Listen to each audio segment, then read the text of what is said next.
Good morning, good afternoon, good evening 11th class students, मेरे प्यारे बच्चों।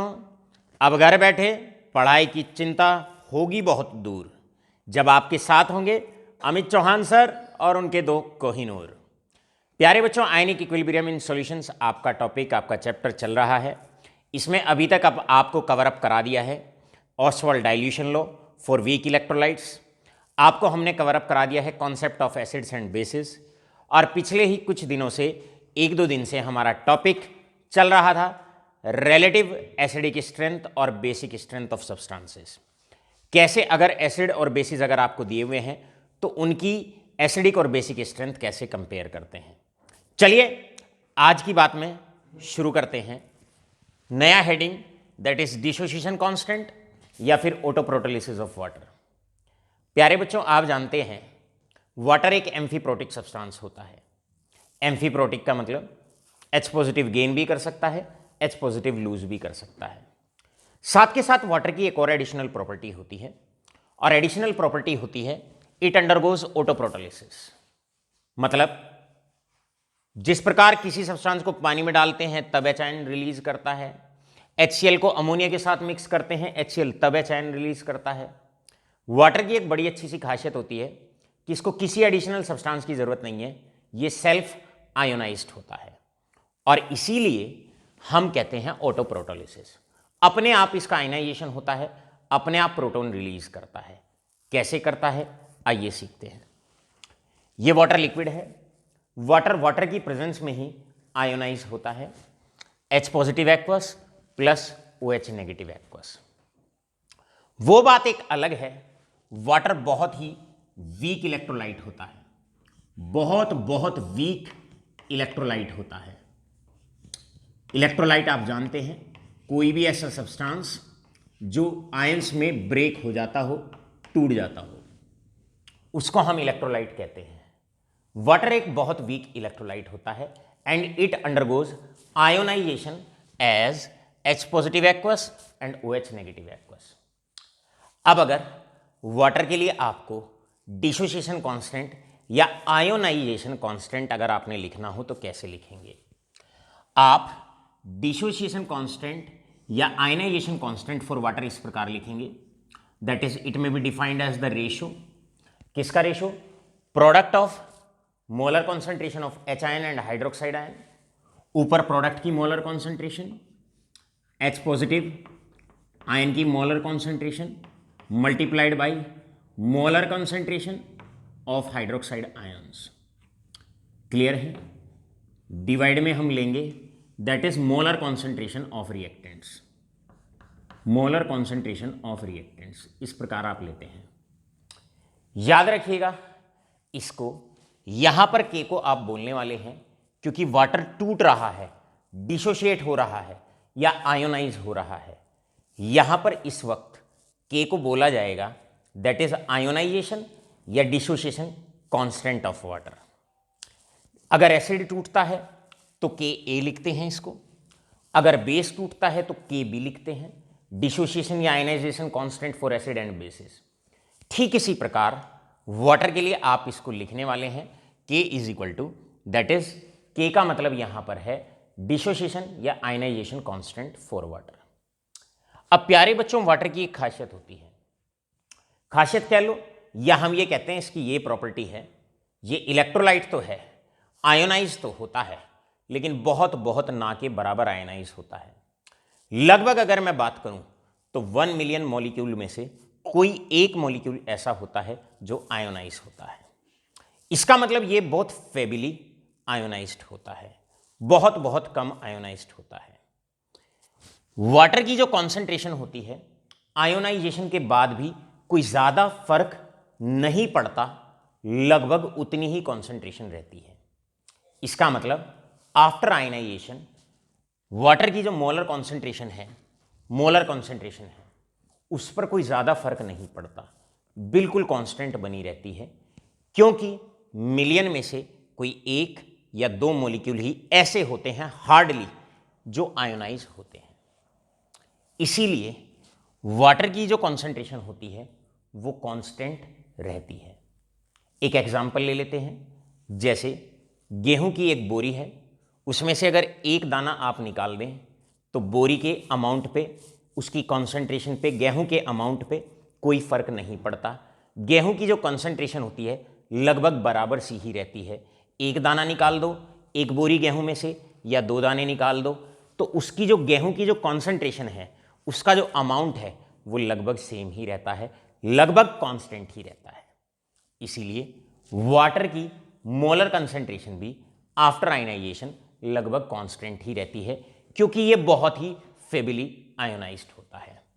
अब हम इस मोलर कॉन्सेंट्रेशन ऑफ वाटर को इधर ले जाएंगे, K multiplied by that is molar concentration of H2O, and that can be represented as, इसको इधर ले गए, molar concentration of H positive multiplied by molar concentration of OH negative, right. अब प्यारे बच्चों, K है डिसोसिएशन कांस्टेंट फॉर वाटर, ये है मोलर कॉन्सेंट्रेशन ऑफ वाटर, ये भी कांस्टेंट, ये भी कांस्टेंट, ये दोनों कांस्टेंट होते हैं। This is also constant and this is also constant. अब आप याद रखो, दो कांस्टेंट की जब मल्टीप्लाई करते हैं तो मैथमेटिक्स में आप बेहतर जानते हैं, दो कांस्टेंट की अगर आप मल्टीप्लाई करते हैं तो एक कांस्टेंट ही आता है। अब जैसे ही आप इन दोनों कांस्टेंट को मल्टीप्लाई करेंगे, आपका एक नया कांस्टेंट आएगा और नए कांस्टेंट को KIP के नाम से पहचाना जाएगा। नया कांस्टेंट आएगा और उस नए कांस्टेंट को KIP के नाम से पहचाना जाएगा। KIP का मतलब होता है very important, very very important, it is very important. KIP stands for ionic product of water. Ionic product, product of ions, product of ions of water. इसीलिए हम KIP को कहते हैं, KIP को कहते हैं आयनिक प्रोडक्ट फॉर वाटर। ये बहुत इंपॉर्टेंट है, इट इज वेरी इंपॉर्टेंट, इसको मैं हाईलाइट करता हूं। KIP stands for what? KIP stands for ionic product. KIP is ionic product. अब प्यारे बच्चों, K को हम इस चैप्टर में आपको कितने तरीके से बता चुके हैं। पहले हमने आयोनाइजेशन कांस्टेंट या डिसोसिएशन कांस्टेंट KI लिखा। अब वो KI अगर एसिड टूट रहा है तो KA, अगर बेस टूट रहा है तो KB, और आज पानी के केस में आपने K की एक तीसरी फॉर्म देखी जिसको हम कहते हैं KIP। तो KIP है आयोनिक प्रोडक्ट ऑफ वाटर। बड़ा इंपॉर्टेंट, बहुत इंपॉर्टेंट होता है, MCQs की रेस्पेक्ट में बहुत इंपॉर्टेंट होता है। अब हम जानते हैं, जहां तक हम KIP की बात करते हैं, पानी के अंदर H आयंस हाइड्रोनियम आयन की फॉर्म में एग्जिस्ट करते हैं, H3O पॉजिटिव की फॉर्म में रिप्रेजेंट करते हैं, एग्जिस्ट करते हैं। तो मैं KIP को यहां पर लिख सकता हूं, KIP can also be written as product of hydronium ion concentration, क्योंकि पानी में यह ज्यादातर ऐसे ही एग्जिस्ट करता है, multiplied by that is hydroxide ion concentration. तो आपकी मर्जी है, अगर आपसे कहा जाता है भाई define ionic product of water, तो आप उसको दो तरीके से लिख सकते हैं। पहले आप उसको लिख सकते हैं KIP is equal to product of molar concentration of H ion and molar concentration of hydroxide ion. साथ के साथ आप KIP को ऐसे भी लिख सकते हैं, that is the product of molar concentration of hydronium ion and molar concentration of hydroxide ion. अब आपसे मेरा एक क्वेश्चन है, now let me ask one question, and the question is difference between, आपको डिफरेंस बताना है, difference between that is dissociation constant, dissociation constant and ionic product of water, ionic product of water. तो हमेशा याद रखें दोनों चीजों में डिफरेंस है, दोनों चीजों में डिफरेंस है। स्टार्टिंग में ये था dissociation constant for water, this was dissociation constant या ionization constant for water. And remember, अगर वाटर की मोलर कॉन्सेंट्रेशन की multiply molar concentration of water की अगर मल्टीप्लाई डिसोसिएशन कांस्टेंट से अगर हम करते हैं, तब आपके पास ये जो प्रोडक्ट होता है, ये प्रोडक्ट कहलाता है आयोनिक प्रोडक्ट। ये प्रोडक्ट कहलाता है आयोनिक प्रोडक्ट। आगे चल के चैप्टर में चाहे सीबीएसई 12th के एग्जामिनेशन की बात है, बोर्ड एग्जामिनेशन की बात है, आईआईटी जेईई या नीट एग्जामिनेशन की बात है, एक बात ध्यान से समझ लीजिएगा, ज़्यादातर हम जो प्रयोग करने वाले हैं वो आयनिक प्रोडक्ट ऑफ वाटर का प्रयोग करने वाले हैं, KIP का हम प्रयोग करने वाले हैं, मतलब आयनिक प्रोडक्ट फॉर वाटर। और आयनिक प्रोडक्ट किसके बराबर होता है? Product of molar concentration of hydronium ion and molar concentration of hydroxide ion. इस प्रकार आप इन दोनों में डिफरेंस लिख सकते हैं। दोनों में डिफरेंस साफ साफ है, this is equal to KIP। इन दोनों का प्रोडक्ट KIP के बराबर है। तो हमेशा याद रखिए, सॉल्यूशन में आप ऐसे कह सकते हैं कि भाई जो KIP होता है, जो KIP होता है that is equal to dissociation constant multiplied by that is molar concentration of water. Molar concentration of water, molar concentration of water के बराबर होता है। अब प्यारे बच्चों, कुछ बातें आपके लर्न करने के लिए, ऑलवेज रिमेंबर फ्यू थिंग्स। कुछ बातें आपको लर्न करनी है। पहली बात, वाटर बहुत फेबली आयनाइज्ड होता है। आज की बात इस बात से शुरू हुई। वाटर में बहुत वीक आयनाइजेशन होता है, आयंस की मात्रा ना के बराबर होती है, और इसीलिए प्योर वाटर से इलेक्ट्रिसिटी कंडक्ट नहीं होती है, पास नहीं होती है, क्योंकि आयंस की मात्रा ना के बराबर होती है। अब जो हम पानी नल का लेते हैं, क्लियर है, टैप वाटर जो हम लेते हैं, उसके अंदर बड़े सारे नमक होते हैं, इलेक्ट्रोलाइट बहुत ज़्यादा अमाउंट में होता है, वो कंडक्ट करता है क्योंकि उसमें आयंस की मात्रा ज़्यादा होती है। लेकिन प्योर वाटर क्योंकि आयोनाइज नहीं होता या फेबली आयनाइज्ड होता है या उसके अंदर आयंस की मात्रा ना के बराबर होती है, इसी वजह से pure water is a bad conductor of electricity, या हम कह सकते हैं it do not conducts electricity. अब नोट दैट, पहला पॉइंट आप लर्न करेंगे, इस KIP को हम एक और टर्म से रिप्रेजेंट कर सकते हैं। आयनिक प्रोडक्ट ऑफ वाटर को हम एक और टर्म से रिप्रेजेंट कर सकते हैं, और वो टर्म है आपकी, रिमेंबर दैट, वो टर्म है आपकी that is KW, that is known as KW। इसको हम KW से भी रिप्रेजेंट कर सकते हैं। ज़्यादातर कई बार KIP नहीं दिया हुआ होता, और KIP की जगह कई बार आपको जो दिया होता है वो KW होता है, दैट इज KW। जहां पर भी KW लिखा हुआ हो समझ जाओ आयनिक प्रोडक्ट ऑफ वाटर की बात है। KW का मतलब आराम से नोट कर लें, अच्छे से नोट कर लें, या तो आपको KIP लिखा हुआ होगा आयनिक प्रोडक्ट, अगर KIP लिख दिया तो सीधे सीधे पता लग जाता है product of hydronium ion concentration and hydroxide ion concentration. लेकिन एग्जामिनेशन में आयनिक प्रोडक्ट ऑफ वाटर को ज्यादातर हम KW से रिप्रेजेंट करते हैं, KW से हम रिप्रेजेंट करते हैं, ऑलवेज रिमेंबर दैट। सो बेहतर होगा मैं यहां आयनिक प्रोडक्ट को KW ही लिखूं, यहां पर मैं इसको KW लिखता हूं। जब जब केमिस्ट्री में KW लिखा हुआ आए समझ जाओ आयनिक प्रोडक्ट ऑफ वाटर की बात की गई है। अब कुछ इंपॉर्टेंट पॉइंट, पहला पॉइंट यहां पर यह है, ये KW जो आयनिक प्रोडक्ट ऑफ वाटर होता है, जो आयनिक प्रोडक्ट ऑफ वाटर होता है, इसकी वैल्यू फिक्स होती है। फिक्स का मतलब यानी कि product of hydronium ion concentration and hydroxide ion concentration, hydroxide ion concentration ये हमेशा फिक्स होती है, और ये हमेशा बराबर होता है इन दोनों की मोलर कॉन्सेंट्रेशन का जो प्रोडक्ट होता है, ये बराबर होता है दैट इज 1.0 इंटू 10⁻⁻14 -14, बशर्ते अगर टेम्परेचर फिक्स है, दैट इज एट 298 केल्विन। तो हमने आपको एक बात बताई, और ये बात बड़ी इंपॉर्टेंट है, KW की जो वैल्यू होती है, मतलब इनकी मोलर कॉन्सेंट्रेशन का जो प्रोडक्ट होता है वो फिक्स होता है, फिक्स टेम्परेचर पर। 298 केल्विन टेम्परेचर पर ऐसा रिकॉर्ड करा गया है कि इनका जो प्रोडक्ट होता है, जो आयनिक प्रोडक्ट ऑफ वाटर होता है, that is equal to 1.0 into 10 की पावर -14।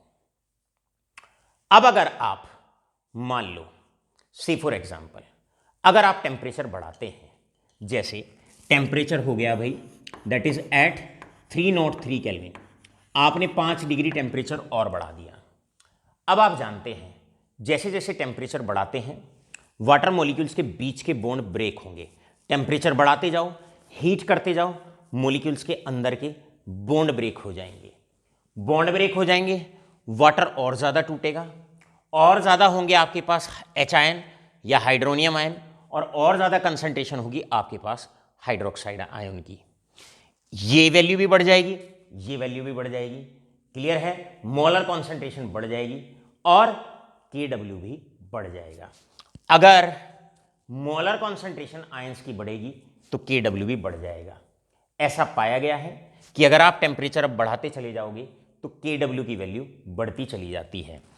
303 पर KW की जो वैल्यू होती है, द वैल्यू ऑफ KW मतलब product of molar concentration of hydronium ion and hydroxide ion is 1.0 से हो जाती है 1.5 into 10 raise to the power -14। और ज्यादा टेम्परेचर बढ़ाते चले जाते हैं, जितना टेम्परेचर बढ़ाते चले जाते हैं यश, जितना जितना टेम्परेचर बढ़ाते चले जाओगे ये KW की वैल्यू और ज़्यादा बढ़ती चली जाएगी।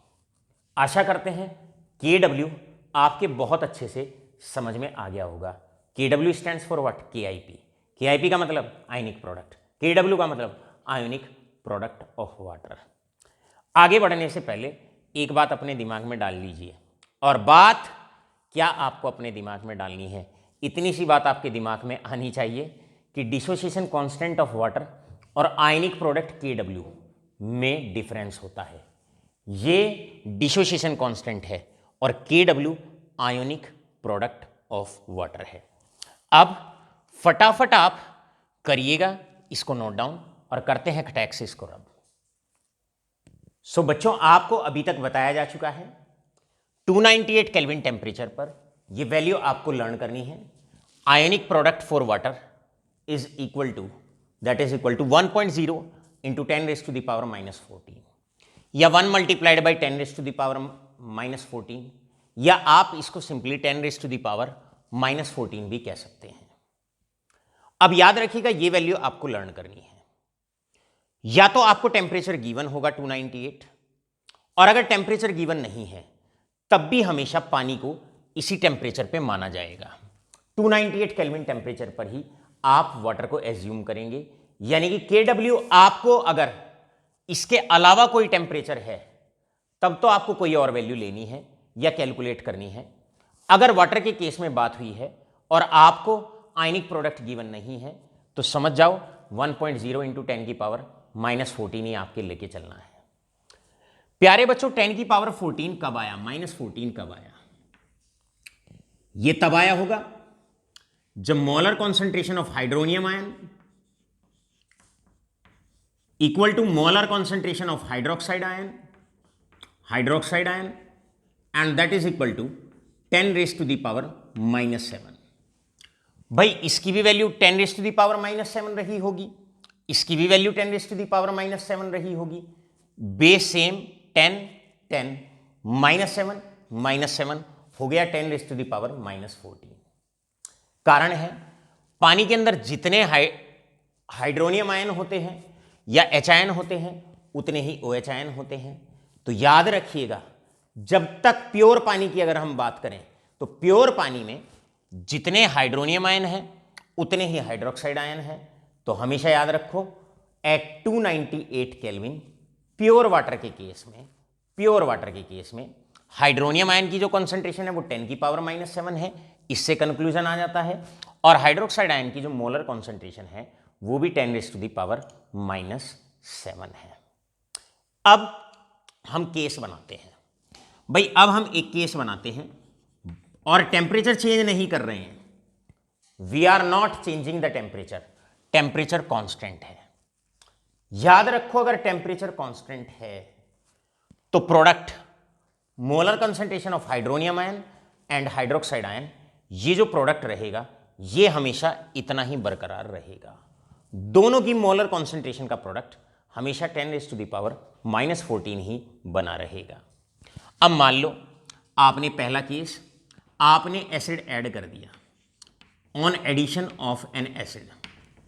अब पानी था, प्योर वाटर था, 298 केल्विन टेम्परेचर पे ही आपने क्या किया, इसी टेम्परेचर पर प्योर पानी में अब थोड़ा सा एसिड मिला दिया। भैया आप जानते हैं अगर आप एसिड मिलाओगे तो हाइड्रोनियम आयन की कंसंट्रेशन बढ़ेगी। इसका मतलब molar concentration of hydronium ion अब ग्रेटर देन हो जाएगी 10⁻⁻7, बढ़ जाएगी 10⁻⁻7 से ज़्यादा हो जाएगी।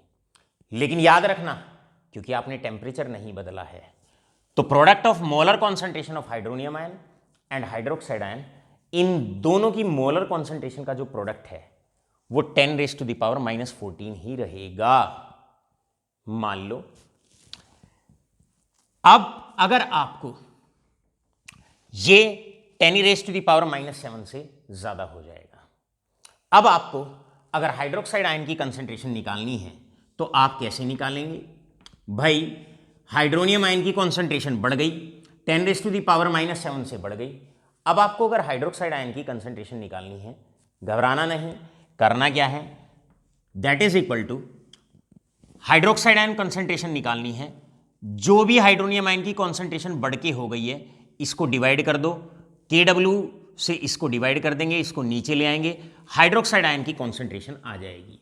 मतलब this is equal to KW divided by hydronium ion concentration, hydronium ion concentration. बस ये सीधा फॉर्मूला हो जाएगा। अब एक केस लेते हैं, केस नंबर 1। यहां पर नोट दैट अब हम आपको एक वैल्यू दे देते हैं ऑन एडिशन ऑफ, क्वेश्चन है हमारे पास प्योर वाटर है, pure water at 298 kelvin temperature. अब आप जानते हैं अगर प्योर वाटर 298 केल्विन टेम्परेचर पर लिया गया है तो उसके लिए आयनिक प्रोडक्ट फॉर वाटर होगा that is 10⁻⁻14। Clear? On addition of little amount of HCl,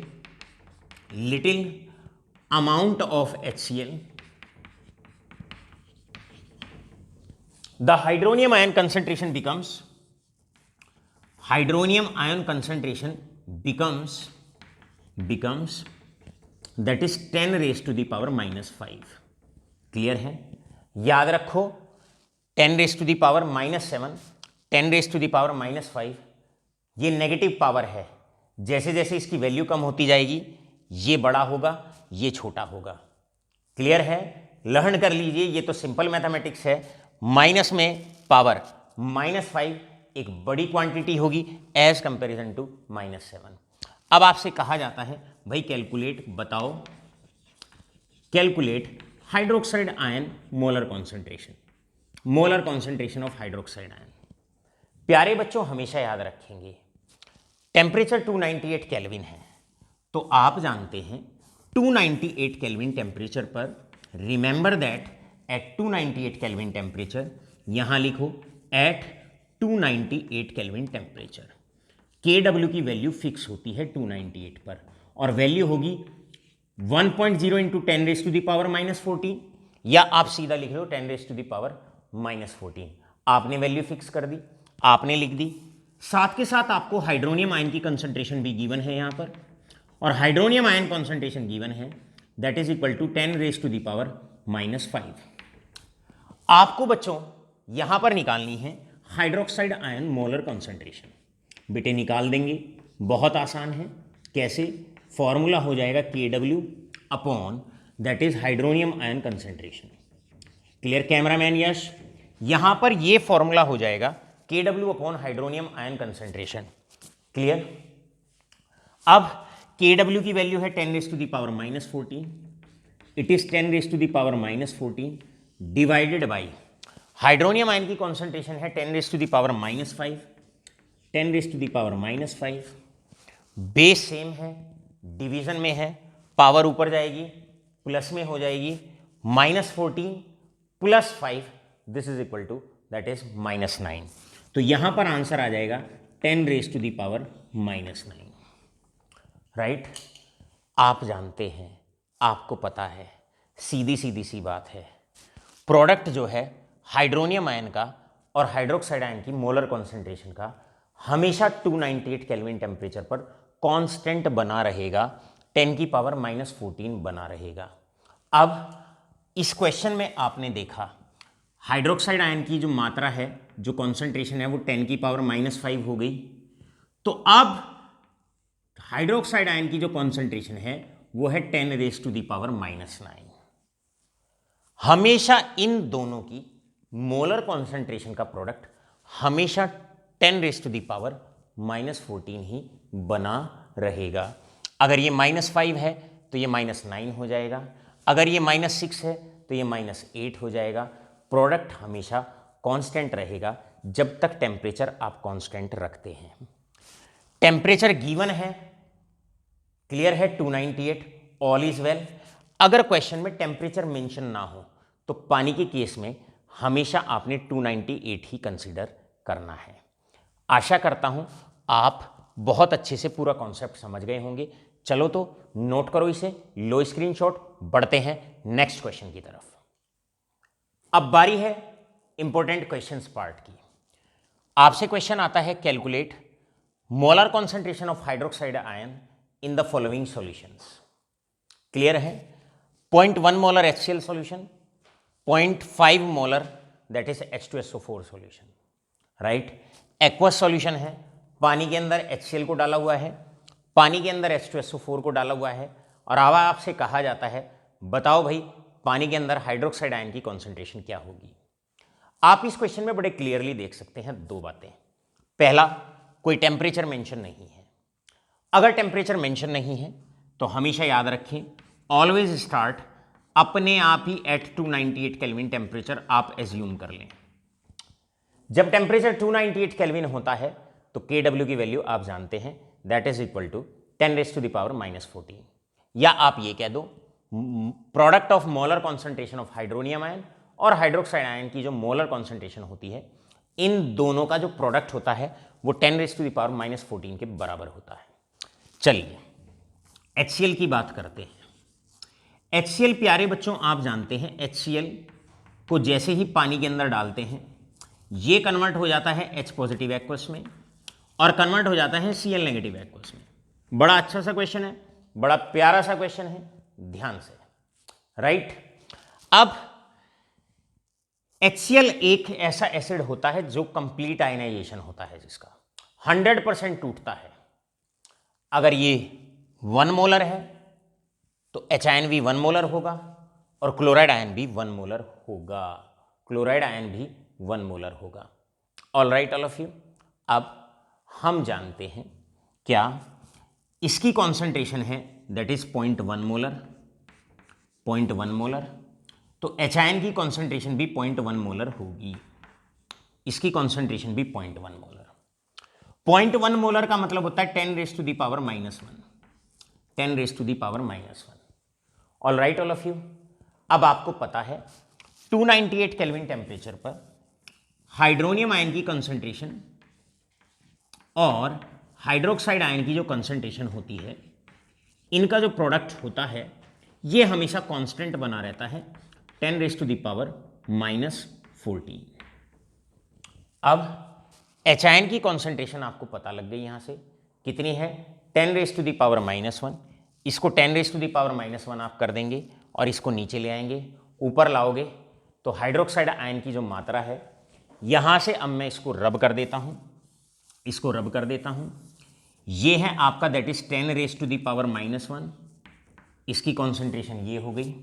अब ये मल्टीप्लीकेशन में है, इसको मैं इधर नीचे ले आता हूं, नीचे ले आऊंगा दैट इज 10⁻⁻1, ऊपर जाएगा पावर प्लस में आएगी, क्लियर है।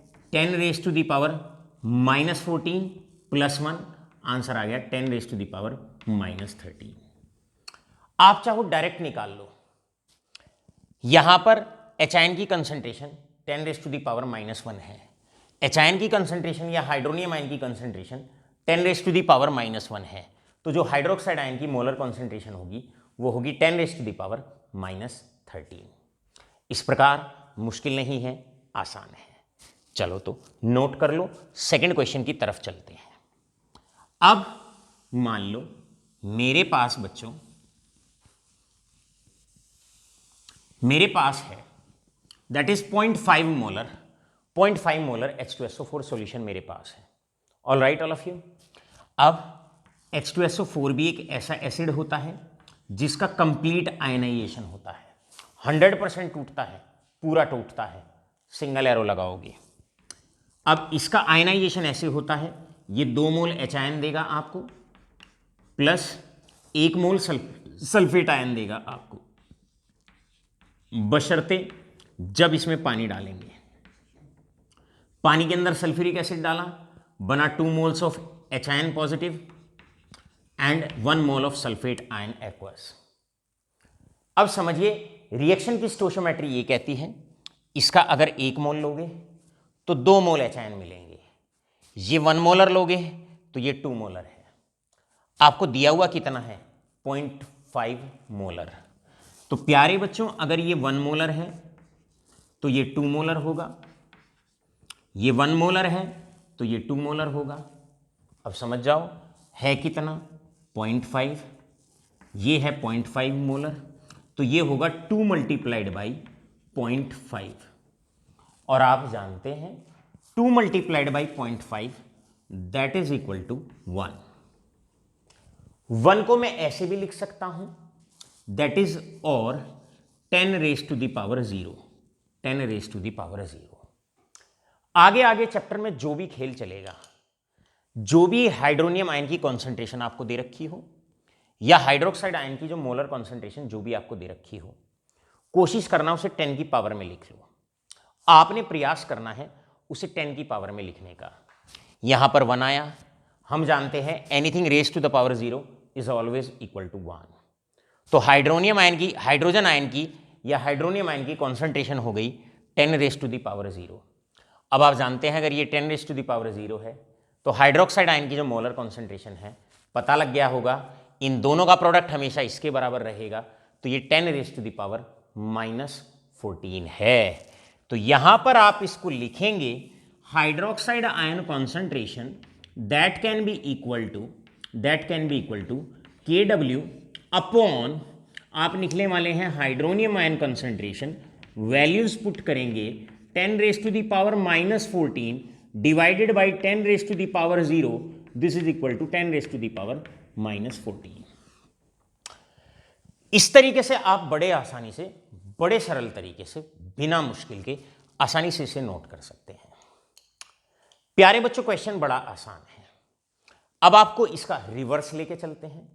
अगर आपको हाइड्रोक्साइड आयन की मोलर कॉन्सेंट्रेशन निकालनी हो तो ऐसे निकाल लेते हैं, जो भी KW गिवन है हाइड्रोनियम आयन से उसे डिवाइड कर देते हैं। अब इसका उल्टा, अगर आपको हाइड्रोनियम आयन की कंसंट्रेशन निकालनी है तो फॉर्मूला आपका हो जाएगा, क्या फॉर्मूला हो जाएगा, KW के नीचे आ जाएंगे molar concentration of hydroxide ion and that will be the formula for the calculation of hydronium ion. Low screenshot. चलते हैं नेक्स्ट क्वेश्चन के पड़ाव की तरफ। अब बारी है नेक्स्ट क्वेश्चन की। नेक्स्ट क्वेश्चन है आपके पास कैलकुलेट हाइड्रोनियम आयन कंसंट्रेशन। भाई इस बार आपको ये निकालना है और आपको गिवन है molar concentration of hydroxide. Clear है? In the following cases. अब आप पहले NaOH की इक्वेशन बनाएंगे। NaOH कैसे डिसोशिएट होता है, Na positive plus OH negative. इस बार आपको OH नेगेटिव की मोलर कॉन्सेंट्रेशन आपको गिवन होगी, यहाँ से आप OH नेगेटिव की मोलर कॉन्सेंट्रेशन निकाल लेंगे। आपको हाइड्रोनियम आयन की कंसंट्रेशन निकालनी है, कैसे निकालोगे, इस बार जो फॉर्मूला आप यूज़ करोगे that is formula will be equal to, अगर हाइड्रोनियम आयन की कंसंट्रेशन आपको निकालनी है तो फॉर्मूला बड़ा सिंपल हो जाएगा, दैट इज KW। इस बार आप इसको यूज़ करने वाले हैं, clear, KW upon hydroxide ion की मोलर कॉन्सेंट्रेशन इसके नीचे चली जाएगी, हाइड्रोनियम आयन कॉन्सेंट्रेशन आ जाएगी, क्लियर है, divided by molar concentration of hydroxide ion. Clear है? इस फॉर्मूले का यहां पर आप इस्तेमाल करने वाले हैं। मान लो मेरे पास क्वेश्चन नंबर 2 है और इस क्वेश्चन को सॉल्व करना है, तो सबसे पहले बच्चों आप क्या करेंगे, एक आयनिक इक्वेशन बनाएंगे। भाई NaOH है, 100% डिसोशिएट होता है, ये टूट जाएगा Na पॉजिटिव में और OH नेगेटिव में, ये इसमें डिसोशिएट हो जाएगा, इसमें डिसोशिएट हो जाएगा बच्चों। अब हम जानते हैं ये 1 मोलर होगा, तो हाइड्रोक्साइड आयन की जो कॉन्सेंट्रेशन है वो 1 मोलर होगी। लेकिन हमारे पास ये है 0.01, ये अगर 0.01 होगा तो हाइड्रोक्साइड आयन भी 0.01 होगा। 0.01 का मतलब है 10 की पावर में इसे कन्वर्ट करो, ये हो गया 10 की पावर -2 मोलर, तो ये भी होगा 10 -2 मोलर। बस Kw ना भी गिवन हो, आपको बता दिया गया value of Kw will remains constant. अगर रिएक्शन में टेम्परेचर गिवन ना हो तो 298 केल्विन ही मानना है, और 298 पर Kw की जो वैल्यू होती है दैट इज 10⁻⁻14। अब आप जानते हैं यहां पर आप जानते हैं, you know that, remember that 10⁻⁻14 ये तो Kw की वैल्यू हो जाएगी। हाइड्रोक्साइड आयन की मोलर कॉन्सेंट्रेशन है 10⁻², तो बस यहां से आसानी से आपने कैलकुलेट कर लिया दैट इज 10⁻12। हाइड्रोनियम आयन की जो कॉन्सेंट्रेशन है वो 10⁻12 है। आप इसे चाहे सॉल्व करें, चाहे आप इसको डायरेक्टली सॉल्व कर लें। यहां पर हाइड्रोक्साइड आयन की कॉन्सेंट्रेशन थी 10⁻², दोनों का प्रोडक्ट हमेशा बना रहेगा 10⁻14। तो इसका मतलब हाइड्रोनियम आयन की जो कॉन्सेंट्रेशन है यहां पर फिक्स है, कितनी होने वाली है, दैट इज 10⁻12। इस प्रकार आपको हमने जितने भी आसान क्वेश्चन थे, टॉपिक था, इसको आसान बनाने का बहुत कोशिश किया। आशा करता हूं ये बहुत बहुत अच्छे से आपको बड़े क्लियरली समझ में आ गया होगा। अब बारी है एक ऐसे क्वेश्चन की जो नीट और जेई के लिए बहुत इंपॉर्टेंट है, तो लीजिएगा फटाफट से स्क्रीनशॉट, बढ़ते हैं उस क्वेश्चन की तरफ। अब चलते चलते एक क्वेश्चन आईआईटी जेई और नीट के लिए, यह क्वेश्चन बहुत इंपॉर्टेंट है आईआईटी के लिए और नीट के लिए। किस प्रकार, जरा ध्यान से जरा गौर फरमाएं। प्यारे बच्चों, हमारे पास एसिटिक एसिड है, we have acetic acid. Acetic acid हमारा आयोनाइज होता है, वीक इलेक्ट्रोलाइट है।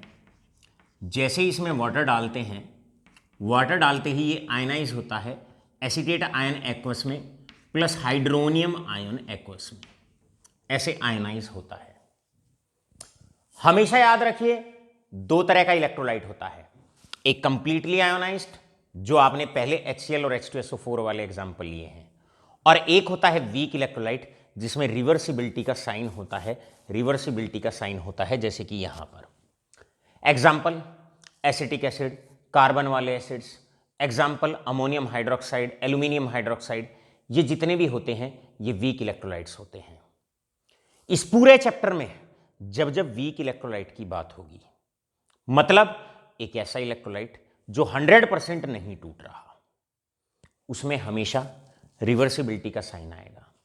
और ऐसे न्यूमेरिकल्स को करने का एक ही तरीका होगा, एक ही शैली होगी, एक ही पैटर्न में इनको सॉल्व किया जाएगा।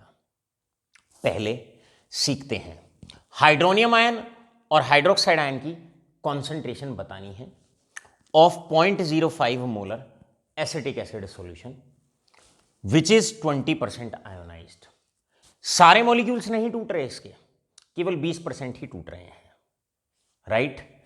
जब जब वीक इलेक्ट्रोलाइट का केस आए, जहां पर आयोनाइजेशन 100% ना हो, 20%, 30%, 40%, 50%, 60%, नॉट 100%, एक ही तरीके से क्वेश्चन सॉल्व होगा। कैसे, जानिए। स्टार्टिंग में अगर मान low molar concentration acetic acid की C है, उस वक्त रिएक्टेंट आपका लगभग 0 होता, प्रोडक्ट आपका लगभग 0 होता है। स्टार्टिंग में ये है। अब आपने पानी डाला, एसिटिक एसिड में पानी डाला, एसिटिक एसिड टूटना शुरू हो गया। वीक इलेक्ट्रोलाइट में हमेशा ऐसे लेके चलना है, अगर 1 मोल टूटता है तो 1 मोल हाइड्रोनियम आयन बनता है, 1 मोलर हाइड्रोनियम आयन बनता है। वीक इलेक्ट्रोलाइट में बाई ऑस्टवाल्ड डाइल्यूशन लो जो आपको पढ़ाया जा चुका है, वीक इलेक्ट्रोलाइट में आयोनाइजेशन हमेशा इस प्रकार दिखाएंगे, सी में से टूटा सी अल्फा, सी में से टूटा सी अल्फा। अब ये टूटा है, जितना टूटेगा उतना हाइड्रोनियम आयन बनेगा, क्योंकि सारा तो टूटा नहीं। अगर ये सी ही टूट जाता तो यहां सी लिखते, यहां सी लिखते, लेकिन सी का कुछ हिस्सा टूटा है, उस कॉन्सेंट्रेशन का कुछ हिस्सा टूटा है। कितना टूटा? सी अल्फा टूट गया, सी अल्फा, ये भी बनेगा सी अल्फा, ये भी बनेगा सी अल्फा। तो प्यारे बच्चों, ऐसे केस में मोलर कॉन्सेंट्रेशन हाइड्रोनियम आयन की जो ली जाएगी वो सी अल्फा ली जाएगी। अब सी का मतलब होता है, the meaning of C is that is concentration, और कॉन्सेंट्रेशन आपको दे रखी है दैट इज 0.05, कॉन्सेंट्रेशन 0.05 आपको दे रखी है। क्लियर है? अल्फा आप जानते हैं degree of ionisation, degree of dissociation. हमने ऑसवाल्ड डाइल्यूशन लॉ में आपको बताया था, अगर अल्फा की मल्टीप्लाई 100 से कर देते हैं तो परसेंटेज आ जाती है, या फिर हम ये कह सकते हैं जो भी परसेंटेज गिवन हो अगर उसे 100 से डिवाइड कर देते हैं, नोट कर लेना, इस पॉइंट को लर्न कर लेना, जब भी परसेंटेज गिवन हो अगर आप 100 से उसको डिवाइड कर देंगे अल्फा आ जाएगा। इसका मतलब अल्फा इज इक्वल टू जो भी परसेंटेज आपको गिवन है उसको डिवाइड 100 से कर दीजिए। अब आप जानते हैं परसेंटेज आपको 20% गिवन है, इसका मतलब 20 को डिवाइड कर दो 100 से, इससे ये कट गया, अल्फा 1/5, 1/5 आपका अल्फा यहाँ से आ जाएगा। क्लियर है? That is 1/5। So alpha comes out to be 1/5। 1 को डिवाइड करिएगा आप किससे? 5 से, आंसर आ गया दैट इज 0.2। अब मेरे प्यारे बच्चे बड़े अच्छे से जानते हैं, लाडले बच्चे अच्छे से जानते हैं, हाइड्रोनियम आयन की कॉन्सेंट्रेशन आपको निकालनी है। हाइड्रोनियम आयन की कॉन्सेंट्रेशन बराबर हो जाएगी कॉन्सेंट्रेशन सी आपको गिवन है दैट इज 0.05 मल्टीप्लाइड कर देंगे 0.2 से। सी अल्फा, सी की वैल्यू 0.05, अल्फा आपने अभी निकाला 0.2, करो तो जरा इसको मल्टीप्लाई, आंसर आएगा 0.001, आंसर आ गया 0.001, और 0.001 को मैं लिख सकता हूं 10 raised to the power -3, 10 raised to the power -3। ये मोलर कॉन्सेंट्रेशन आ गई, किसकी मोलर कॉन्सेंट्रेशन आ गई? मोलर कॉन्सेंट्रेशन हाइड्रोनियम आयन की आ गई। अगर हाइड्रोनियम आयन की मोलर कॉन्सेंट्रेशन इस बार होगी सी अल्फा, सी स्टार्टिंग में गिवन है, अल्फा आपने जो भी परसेंटेज गिवन है उसको 100 से डिवाइड कर दिया, अल्फा आपका निकल के आया 0.5, इसे सॉल्व करेंगे 0.2 आ गया आंसर, अल्फा का आंसर 0.2, सी गिवन है, अल्फा गिवन है, सी और अल्फा की मल्टीप्लाई कर दो, आंसर आ गया 10 raised to the power -3। ये हाइड्रोनियम आयन की कॉन्सेंट्रेशन आ गई। हाइड्रोक्साइड आयन की कॉन्सेंट्रेशन अब आप निकालनी है, आपके पास 2 ऑप्शन है। पहला ऑप्शन तो है KW divided by hydronium ion concentration, या तो आप ऐसे निकाल लो, मतलब KW आपने लिया, हाइड्रोनियम आयन की कॉन्सेंट्रेशन आपने ली, क्लियर है, 10 raised to the power -14 divided by 10 raised to the power -3, answer आ गया 10 raised to the power -11। इस प्रकार आप क्वेश्चन बड़े आसानी से कर सकते हैं। आशा करते हैं आज का लेक्चर बहुत बिंदास, बहुत अच्छे से हंसते खेलते आपके समझ में आ गया होगा। अब आज के लेक्चर को वाइंड अप करते ही 3 बातें। पहली बात, आशा करते हैं के ए आपको पता लग गया होगा, आशा करते हैं के बी आपको पता लग गया होगा, और आशा करते हैं के डब्ल्यू बी आपके दिमाग पे, जिसे आयनिक प्रोडक्ट ऑफ वाटर कहते हैं, ये भी आपके दिमाग पे अच्छे से उतर गया होगा। आज की बात होती है यहीं समाप्त।